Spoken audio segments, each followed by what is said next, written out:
Армысыздар, құрметті жанкүйерлер.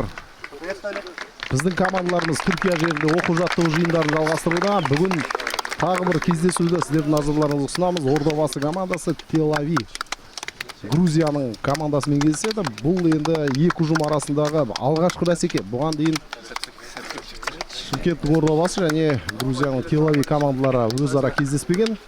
Алғашқы тарихи ойын деуге де болады. Я ресми емес матч, бірақ соның өзіне қарамастан бұл бір тарихтың жаңа беті деп айтуға болады. Алғашқы кездесулері бүгінгі ойынға төрелік ететін. Міне Ордабасы командасы өздеріңіз білесіздер, бапкер ауыстырды. Андрей Мартин келді. Молдовалық Петрокуб командасы арқылы бізге таныс маман. Енді осы 8-ші нөмір команда капитаны Асхат Тағыберген, 7-ші нөмір Мұратжан Халматов, 11-ші нөмір Салиман Кайоде. Өте қауіпті соқты қазір. 10-ші нөмір Лука Имнадзе, 21 Еркебұлан Тұңғышбаев.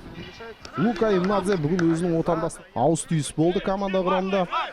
Жаңа ойыншыларды қатарға қосты, сондай-ақ бұрын ойнаған біраз ойыншымен Ордабасы қош айтысты. Және міне тамаша соққы, есеп 1-0 Ордабасы командасы есеп ашып отыр және қақпаш ештеңе істей алмады. Қателеспесем, қазір көреміз. Алаң ортасында доп, артқа қарай пас. Ал мына жерде ереже бұзылды және сары қағаз көрсетуге болатын сияқты. Еркебұлан Тұңғышбаев жарақат алып қалған сияқты.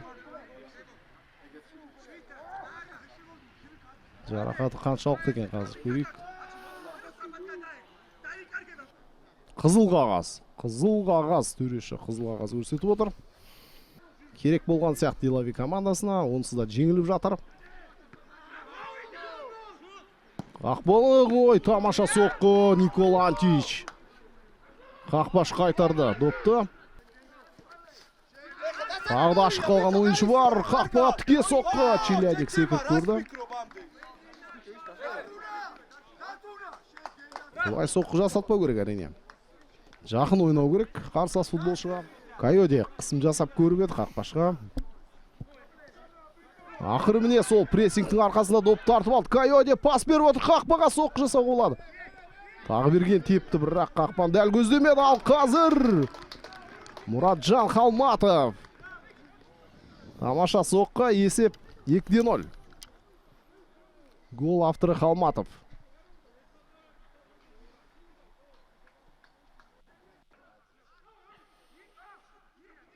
Ал оның алдында Атырау Абдыш Ата командасын Қырғызстанның жеңді деп естідік. 2-0. Ай, тамаша соққы.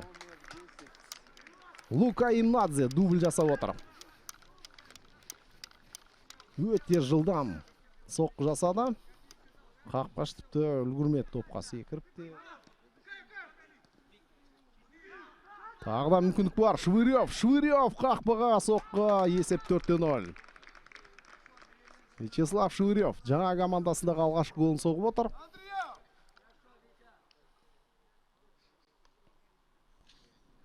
Ордабасы 4-0 есебімен дүниеге келген. Бұған дейін біраз команда ойнапты. Өз елінде Олимпия, Динамо Автода ойнаған, Петрокубта. Одан кейін Арменияда Алашкерт сапында бір маусым өткізген. Белорусияда Славия Мозер командасында, Грузияда да ойнап көрген екен. Мудрак Сабуртала командасы сапында. Тағы бір қауіп төндіретіндей мүмкіндік болған еді. Жарымбетов пас берді. Антич өте тамаша. Швырев топты қақпашқа беріп қойды.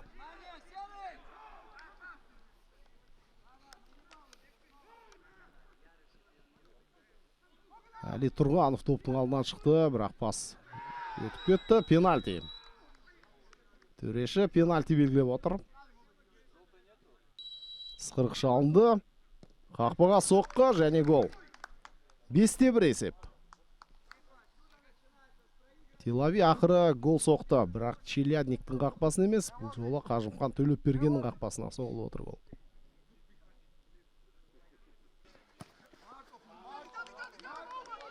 Телавидан мүмкіндік болады қазір. Тұрғанов қорғанысқа келді. Қақпаға соққы, қайтарды допты. Қажымхан төлеп берген. Еш өзгерген жоқ. Орда басы қазір. Тағы бір гол соғып кету мүмкін. Қақпаға соққы және міне. Есеп 6-1. Нұрәлі Бағдаулет тамаша соққы жасады. 6-1. Екінші тур 8-ші 9-ші наурызда өтеді. Ойын аяқталды. Одан кейін ұлттық құрамамыз күнтізбені алады, өйткені әлем чемпионатының іріктеу кезеңі өтеді. 2026 жылғы әлем біріншілігінің. Аздаған үзіліс болады Қазақстан чемпионатында. Ордабасы өте жақсы ойын өткізді. Бұған әрине қарсыласымыздың 10 ойыншымен қалғанды әсер еткен шығар. Бірақ жалпы команданың ойыны әзірге жаман емес. Әмір Жасылан